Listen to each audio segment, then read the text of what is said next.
Je vous salue, vous qui aimez Dieu de tout votre cœur, qui avez confiance en sa parole éternelle, sa parole incarnée, Jésus-Christ. Alors, nous poursuivons la série que nous avons intitulée « De quel esprit es-tu animé ?» Alors, je voudrais ici parler du fait que certains humains, et même quelquefois des chrétiens, ont un esprit qui est lié à la quête de plaisir. C'est-à-dire que en permanence, ils cherchent des plaisirs. Oui. Des plaisirs de toute nature. Que ce soit la gloutonnerie, que ce soit le fait de s'enivrer, que ce soit le fait d'avoir une vie sexuelle débridée, que ce soit le fait de se droguer. En fait, c'est des gens qui ont épousé la philosophie de ce qu'on a appelé les épicuriens. Épicure, c'était une sorte de philosophe durant l'Antiquité grecque qui prônait le plaisir. Il prônait le plaisir. Alors, souvent, ces gens disent, bon, voilà, bon, la vie sur Terre est courte, alors donc nous ne devons pas nous priver de plaisir. Mais ces choses-là qu'ils font, qui sont en fait des exagérations, mais parce qu'il faut dire que le plaisir est lié aux 5 sens. Le goûter, le toucher, la vue, etc. Oui. Le plaisir, la quête de plaisir, le plaisir pour le plaisir. Oh non. C'est des péchés, la quête du plaisir en permanence, c'est pas bon. C'est pour ça que Paul a dit, ne vous enivrez pas, mais soyez remplis du Saint-Esprit. Ne vous enivrez pas, mais soyez remplis du Saint-Esprit. Voilà. Il y a des gens, ils passent leur temps à s'enivrer. Parce que pour eux, c'est un plaisir. Ou alors, ils ont une vie sexuelle débridée. Hein? Ils veulent coucher avec toutes les filles qu'ils rencontrent. Ou bien elle veut coucher avec tous les garçons qui la sollicitent. Non. Non. C'est pas comme ça. Vous comprenez? Ça, c'est la quête du plaisir. Hein? La quête du plaisir, ce n'est pas bien vu par le Seigneur. Ce n'est pas bien vu par le Seigneur. Voilà. C'est lié d'ailleurs au corps. Le plaisir est lié au corps. C'est ça, le plaisir là, c'est lié au corps. C'est lié à ce que le Seigneur appelle la chair. C'est ça que la chair est faible, mais l'esprit est ardent. Donc, nous devons faire attention à notre corps, attention à notre chair. Et Paul insiste là-dessus, il dit, qu'est-ce qu'il a dit? Il dit, n'attristez pas le Saint-Esprit. Ne savez-vous pas que votre corps est le temple du Saint-Esprit et que le Saint-Esprit habite en vous? Donc, notre corps est le temple du Saint-Esprit. Notre corps là, c'est le temple du Saint-Esprit. Donc, nous devons faire attention à l'usage de notre corps. En général, quand nous péchons contre notre corps, nous péchons contre nous-mêmes. Mais aussi, ça peut être contre autrui. Parce que la quête du plaisir sexuel, par exemple, en permanence, peut faire de vous un violeur. Malheureusement, ça peut faire de vous un violeur. Hein, puisque vous ne voulez jamais manquer une occasion de rapport sexuel. Ça peut faire de vous un violeur. Hein? La quête de plaisir sensible, comme par exemple le fait de se droguer. Parce que la drogue, qu'est-ce que ça fait? Ça donne une impression de bonheur pendant quelque temps. Voilà. Ça donne une impression de bonheur pendant quelque temps. Et justement, ceux qui veulent fuir, je peux dire, les difficultés de ce monde, pour ne pas dire les turpitudes de cette vie quelquefois sur terre, mais ils s'enfoncent dans la drogue et ils deviennent des drogués, et donc ils deviennent dépendants. Donc maintenant, ils dépendent de la drogue. Ils ne peuvent plus s'en passer. C'est un problème.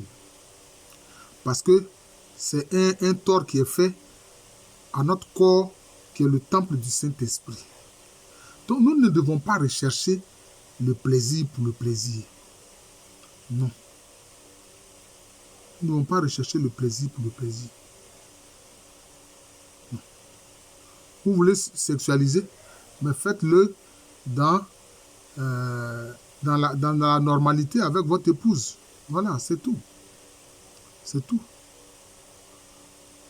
C'est tout. Voilà. Mais si vous la sollicitez trop aussi, elle peut vous dire, oh, mon ami, stop, je suis fatigué. Là aussi, c'est ça le problème. Voilà. Donc, mais il faut remarquer une chose. Quand on cherche la sainteté auprès du Seigneur, hein, les plaisirs de la chair, là, on s'en éloigne. On s'en éloigne. D'aucuns pensent que c'est de la faiblesse, c'est de l'idiotie, parce que sur la terre ici, les plus vigoureux, s'ils ont vécu jusqu'à 90 ans, et donc il ne faut pas manquer l'occasion de se faire plaisir. Voilà. Hein, se faire plaisir. Mais on peut se faire plaisir sans exagérer. Voilà le problème. Sans exagérer. En fait, ce qui fait problème, c'est le fait d'exagérer. Voilà. Voilà. Il ne faut pas, par exemple, s'enivrer. Prendre un verre de vin ou deux, ça ne peut faire de mal à personne. Hein? De temps en temps, prendre une bouteille de bière, ça ne fait de mal à personne. Mais quand vous buvez d'une façon incontrôlée, voilà. Hein? Et quelquefois, les gens alors deviennent des alcooliques, mais ils ne se rendent pas compte de cela. Les autres attirent leur attention, mais ils ne se rendent pas compte de cela. Et puis quand on est enivré, on ne se contrôle plus trop. Et on a tendance à se laisser aller. Et quand c'est comme ça, bon, voilà encore. Et ça attriste le Saint-Esprit parce que le Saint-Esprit veut que notre corps soit son temple. Le Saint-Esprit veut que notre corps soit son temple. Alors quand on dit le temple du Saint-Esprit, c'est quoi? Cela veut dire que le Saint-Esprit au-dedans de nous prie. C'est pour ça que Paul a dit, nous ne savons pas prier, mais le Saint-Esprit, par des soupirs inexprimables, nous aide à prier. Je répète, Paul l'a dit, que nous ne savons pas prier, mais le Saint-Esprit en nous, par des soupirs inexprimables, nous aide à prier. Donc c'est pour ça qu'on dit que notre corps est le temple du Saint-Esprit, que le Saint-Esprit habite au-dedans de nous. Nous ne devons pas attrister le Saint-Esprit en ayant une quête débridée des plaisirs du corps, des plaisirs de la chair. Non. Regardez par exemple,